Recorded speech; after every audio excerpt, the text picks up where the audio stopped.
Welcome to BNTV. My name's Matt Christie and I'm joined by Boxing News editor Tris Dixon. He was up in Nottingham for Carl Froch's second appearance there this year when he beat Yusaf Mack. What was the atmosphere like up in Nottingham? Yeah, it was good. It wasn't quite where it was for Lucien Boutte, but I think you need a sort of 50-50 fight for that. I think it was almost like a victory parade for Froch up there. But the atmosphere was good, and surprisingly for a Liverpool fighter in Nottingham, you know, someone who wasn't from the hometown, it was also very good for the Tony Bellew fight. The fans were into Bellew, and he got a great reception from there. So the atmosphere for those two main fights was really very good. Yeah, I mean, there's been some criticism of Yusaf Mack as an opponent, but he's a decent level fighter. Certainly not top 10, but not far off. And in world title fights today, he's not a bad challenger. I don't know. I kind of do disagree with that. I think the fight he had with Omar Sheikha, which he won on points, I think that was a real measuring stick for Mack, because Sheikha is so far beyond world class. And if you're just struggling to beat Omar Sheikha, who's been stopped so many times in the past, then I think that's a really poor indication of what level you are if you're coming in and mixing with the likes of Froch.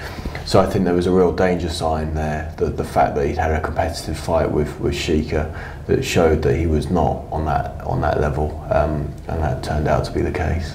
Yeah. But you know, I mean, like you say, speaking to Carl yesterday, you know, it's abundantly clear that you've got the top 2, 3, maybe 4 super middleweights in the world, and then you've got everybody else. And I think, you know, Froch would do a similar job on guys that are a fraction higher up than Mack in the rankings. That said, obviously the interesting thing about Mack was that he was dropping down from light heavyweight, and it's never nice to see a fighter have to lose weight later on in his career. You know, he hadn't been super middleweight for 5 years.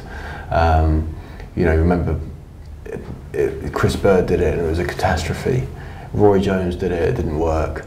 Only rarely has anyone sort of done it and achieved anything at that weight, or doing it that way. Glenn Johnson springs to mind as someone who was successful, but he was so tough and so hard that you got the feeling that he could fight at light middleweight and still not be budged. So, but yeah, I mean, it doesn't work for everyone, and it definitely didn't work for Mack. No, I mean, but Carl did what he had to do with Mack.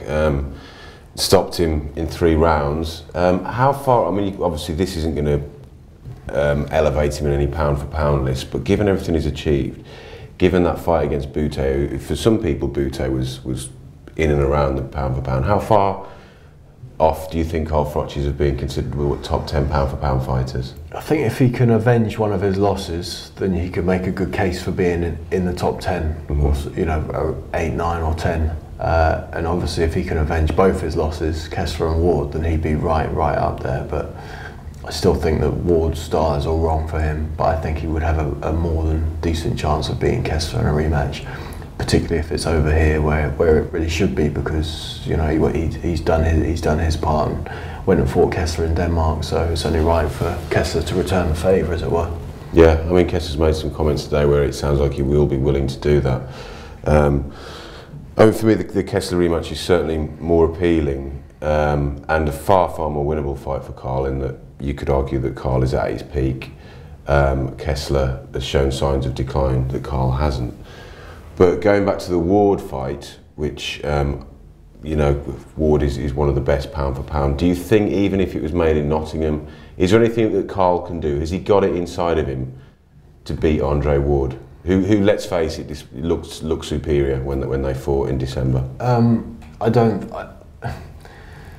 In the sense that they're both men, both with 2 arms, 2 legs. You can see, you can make a case for Froch, but I think if they were to fight 20 times, I would say that Ward would win 19 of them, 18 or 19 of them. For Froch to beat Ward, I think Ward would have to have a bad night at the office, and Froch would have to have possibly his best night, and I think it would have to be stacked in Carl's favour. So in Nottingham, and where Carl's very comfortable, and he does like training in Sheffield and living in Nottingham and so forth, with no distractions. But I think realistically, Ward's out by himself, and that's not just from Carl. I mean, that's from Kessler and the rest of them. And I mean, what makes it arguably an easier sell for Froch to fight Ward, as A, it was close on the scorecards, although not many people had it close at the time. But B, there's just no one else out there for Ward to fight, and it's particularly if he's not keen to step up to light heavyweight. But even if he steps up to light heavyweight, the competition, you know, he's just taken out the #1 light heavyweight, albeit at super middleweight. So yeah, I think the dearth of competitors means that it could be talked into, you know, that Ward could be talked into fighting over here. Yeah. Well, Froch has won over a lot of fans, certainly in the last 18 months really, or since he's been with Eddie Hearn. He's certainly had the exposure that his talent has deserved for far longer. But there's one detractor in the ranks, and that's Frank Warren, and he kind of came out and said a few things in a tabloid newspaper on Saturday in his column, that he doesn't, not totally anti-Cole Froch, but just that he didn't think that he deserves the plaudits. He thinks that a lot of Cole's opponents were past their sell-by date and this, that and the other. Is that a knock on Cole Froch, or is that adding further fire to this growing rivalry that he and Eddie Hearn have got? I think it's a bit of both, really. I was really disappointed by the comments. I thought they were bordering disgraceful, to be honest, because after everything Cole's done and where he's been and what he's had to come through, I think he really deserves all the plaudits he can get, and he's been a fantastic advert for British boxing with what he's achieved and the fights he's been involved in. He hasn't ducked anybody. You know, he's been on this tremendous run of opponents, and until Yusaf Mack. And I just think it was a really inappropriate column to write, to be honest. And I know it's had a lot of there's been a lot of backlash from it from boxing fans. I just felt it was unnecessary, really. And you know, when you compare, say, Froch's run of opponents with say Nathan Cleverley's, who's obviously a Frank Warren fighter, you know, who's had the easier ride. I know Cleverley's young, but he's a WBO world champion. And there's no real comparison, is there? You know, you can't compare Sean Hawke and Tommy Carpentry with Kessler and Andre Ward.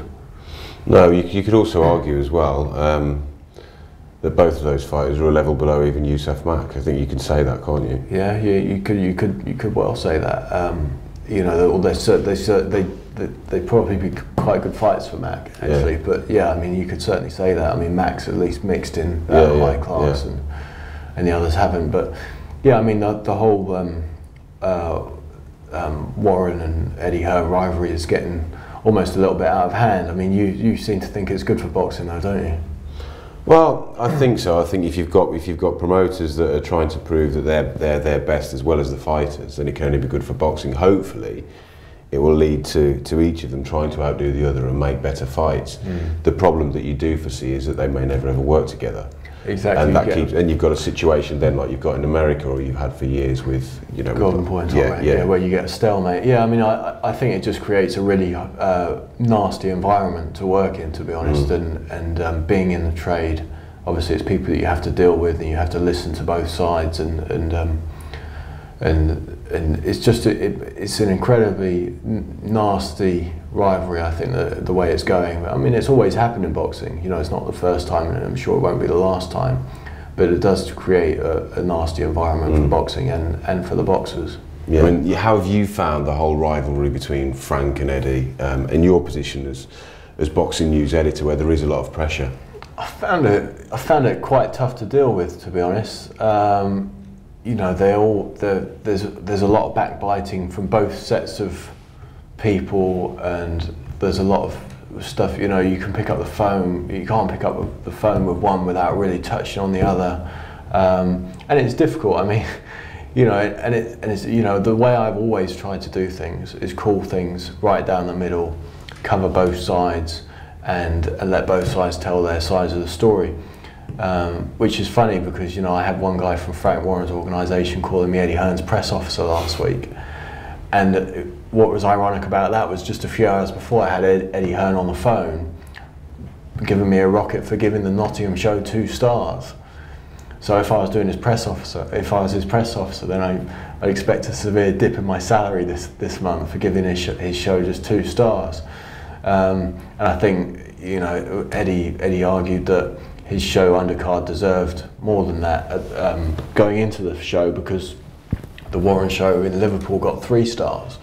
And I mean, I didn't cover that show, and I didn't watch that show, so you know, I was left it with our ringside reporter to dish out the points for that one.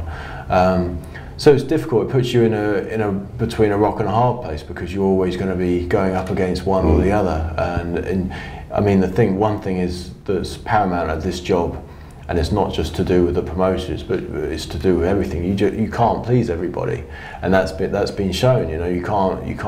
You know, and I'm not going to go out of my way to please these people either. You know, I will just, like I said, continue to call things as I see it, down the middle, report on both sides, and do the best as I can, and to make sure that it's all documented and covered. But it's awkward, and like I said, it doesn't create a particularly nice environment. So it does border on unsavoury sometimes when you see their tweets back and forth, and it's not a particularly pleasurable thing. Although some people, I think, do enjoy seeing it. Certainly, some of the fans and some of the internet stuff. You know, people do like seeing them biting at each other, but.